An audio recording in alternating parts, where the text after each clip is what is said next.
সবারই উচিত একটু সময় পেলেই নিজের পছন্দের খেয়াল রাখা। আসসালামু আলাইকুম, this is Priya from Priya and Mustahid. কেমন আছেন সবাই?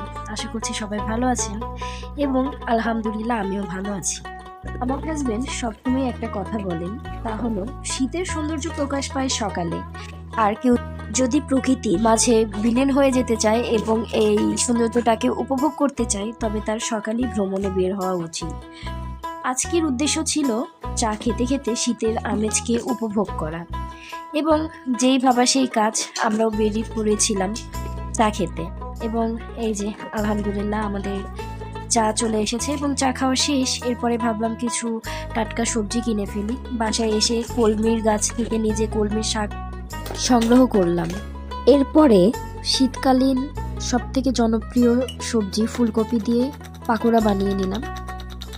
সন্ধ্যায় বেরিয়েছিলাম একটি ভিন্নধর্মী মাখা টেস্ট করতে। এরপরে চা খেয়ে বাড়ি ফেরা। আসসালামু আলাইকুম।